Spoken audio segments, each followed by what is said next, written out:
안녕하세요. 프라우드 코리아입니다. 여러분들은 긴 명절 동안 어떻게 지내셨나요? 요즘 명절엔 예전과는 달리 지상파 TV 대신 넷플릭스를 즐겨보는 분들이 점점 늘어나고 있는데요. 아마 최근 핫하다는 한국형 좀비 영화를 보신 분들도 계실 겁니다. 바로 지금 우리 학교는 이라는 드라마 얘기인데요. 줄여서 지우학이라고 불리는데 요즘 오징어 게임과 지옥을 잇는 2022년 한국의 새로운 좀비류의 콘텐츠로 또 한 번 전 세계적으로 화제를 일으키고 있습니다. 금일 기준 온라인 콘텐츠 서비스 순위 집계 사이트인 플릭스 페트롤에 따르면 지금 우리 학교는 전날 기준으로 넷플릭스 TV 프로그램 부문 전 세계 톱10에서 1위를 차지하고 있는 것을 알 수 있습니다.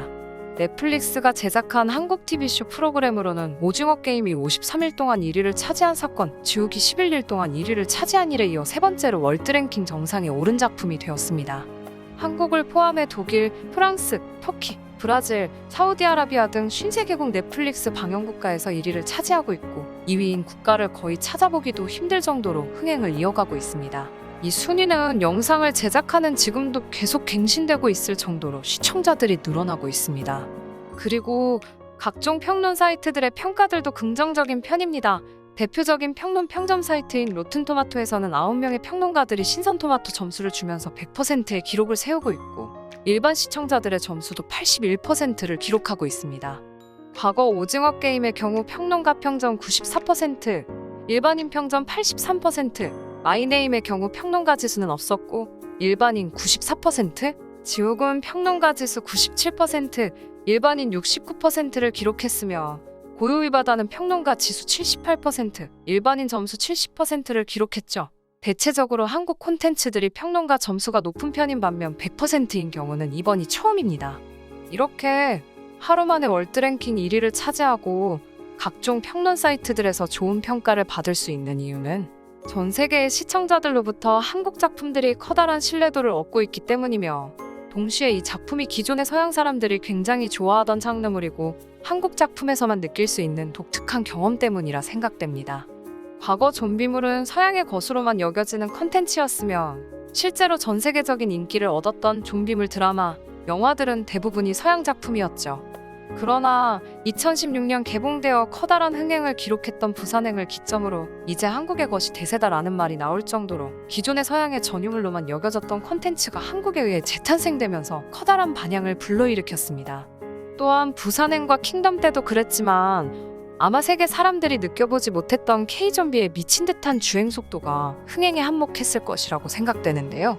소위 한국형 좀비는 한국의 빨리빨리 문화가 몸에 배었는지 서양에선 나무늘보보다 느렸었던 움직임이 폭발적인 속도로 주인공들을 위협해버려 좀비는 느리다라는 공식이 깨닫기에 재미를 더한 셈인 거죠. 그래서 이놈의 좀비들을 해치우려면 둔기 같은 걸로 후려치는 방법도 있지만 보다 효과적인 무기가 나와야만 할 것입니다. 그 중에서도 한국인 작가나 감독들이 선택한 무기는 활이라고 볼 수 있는데요.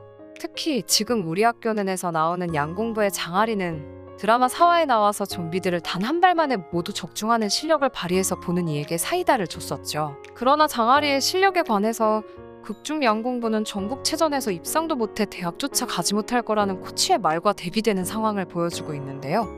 그런데 어찌 보면 이것이 한국 양궁의 현실을 정확히 고증한 것일 수도 있겠다는 생각이 들었습니다. 이런 생각을 한 건 저뿐만이 아니었는지 미국 유명 커뮤니티인 레딧에서 어떤 미국인이 지금 우리 학교는의 장아리에 대해서 지금 우리 학교는에 나오는 양공부 소녀는 전국체전 예선에서 떨어져서 감독한테 혼나는 모습을 보다가 좀비를 쏠 때 생각보다 양궁 실력이 좋게 나오는 게 처음엔 나도 의아했는데 한국 양궁 평균 수준을 보면 어느 정도 답이 나오지 않을까 싶네 라며 글을 쓰기도 했습니다.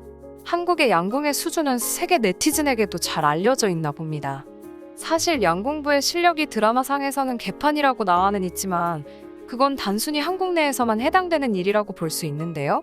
아시다시피 우리나라 양궁은 세계 최강의 양궁대국으로 양궁이 올림픽 종목으로 재편입된 1972년 미넨 올림픽 이후 27개의 금메달을 포함하여 43개의 메달을 따냈습니다. 서울 올림픽부터 시작해 2020 도쿄 올림픽까지 이뤄낸 여자 단체 9연패는 미국 농구조차 이루지 못한 대기록이죠. 더욱 놀라운 것은 대한민국 양궁 여자단체 팀이 9연패를 달성하는 동안 3회 이상 연속으로 금메달을 딴 선수가 한 명도 없다는 것이고 2회 연속으로 한정해도 김순영, 윤미진, 박성현, 기보배 등 단 4명뿐이라는 것입니다. 그렇다 보니 진지하게 국가대표 선발전이 올림픽 금메달보다도 어렵다는 이야기도 있으며 실제로 지난 시즌에는 금메달리스트였던 사람이 올해에는 해설위원으로 나오는 경우를 볼 수 있습니다. 우리나라 양궁 국가대표는 보통 9에서 11월 사이에 두세 번의 과정을 거치는 종합선수권이라는 대회를 통해 남녀강 8명씩 총 16명을 선발하여 동계훈련을 하고 이듬해 세계대회에 출전할 때 이 8명의 선수들 중 평균 3회 이상의 평가전을 통해 3, 4명을 선발하는 방식으로 이루어지는데요. 전년도 대표 선수도 반 이상은 떨어질 정도로 경쟁이 매우 치열하다고 합니다. 구체적으로 2014 인천 아시안게임 국가대표 선발전에서는 세계 랭킹 2위이자 2012 런던 올림픽 금메달리스트였던 기보배 선수가 겨우 10위를 기록했을 정도이며 2016 리우 이관왕 구본찬 선수는 2018 자카르타 아시안게임과 세계선수권 국가대표 선발전에서 떨어졌으며 리우 올림픽 단체전 금메달리스트인 이승윤 선수도 2018 아시안게임 선발전에서 떨어졌습니다. 전국체전에서 마찬가지로 오진혁 선수도 우승은 했지만 스코어 면에서도 상당히 고전하는 경기를 해야만 했다고 합니다. 한국 양궁을 축구로 비유하면 리오넬 메시가 당의 실적이 기대에 못 미치게 되면 과감하게 대표팀에서 끌어내리는 격이라고 볼 수 있을 정도로 냉정하고도 실력주의로 운영되고 있습니다. 김연아와 박태환이 전국대회에 출전했을 때 맞설 수 있는 상대가 거의 없다는 점을 감안해보면 한국 양궁판에서는 누구든지 올림픽 금메달리스트라고 해도 보장된 국가대표 자리란 없는 셈이죠. 한편 전국체전에서는 360점 만점이 3명이나 있어서 엑스텐 개수로 순위를 가리는 기막힌 일도 있었다고 합니다. 그야말로 별들의 전쟁으로 볼 수 있습니다.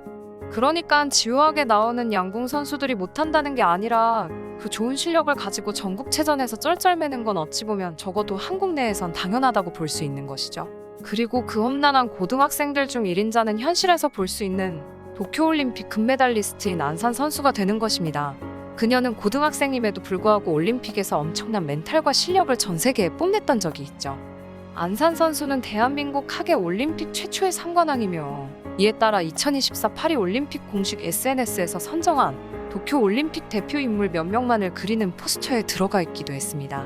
이런 한국 선수들 실력의 비결이 뭔지 외국 감독이나 선수들이 한국 양궁을 벤치마킹하기 위해서 방한했다가 기초체력 훈련만 보고도 기가 죽어서 돌아갔다는 이야기가 있을 만큼 한국 양궁 선수들의 훈련은 악명 높기로 유명한데요. 기초체력 훈련은 물론 베이징 올림픽에서 중국 응원단의 소음과 방해가 너무 극심했던 탓에 패배하자 관중으로 가득 찬 야구장에서 심한 소음을 견디며 쏘는 훈련도 진행했다고 합니다.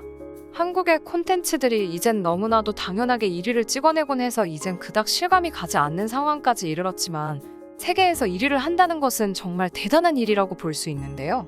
양궁처럼 한국을 대표하는 스포츠와 같이 세계인들에게 상징성을 부여하여 이젠 양궁하면 한국하면 양궁이라고 딱 나오게끔 콘텐츠의 연계도 이번처럼 종종 이뤄질 수 있었으면 좋겠습니다. 여러분은 어떠신가요? 시청해주셔서 감사합니다. 구독과 좋아요, 그리고 알람 설정 부탁드립니다.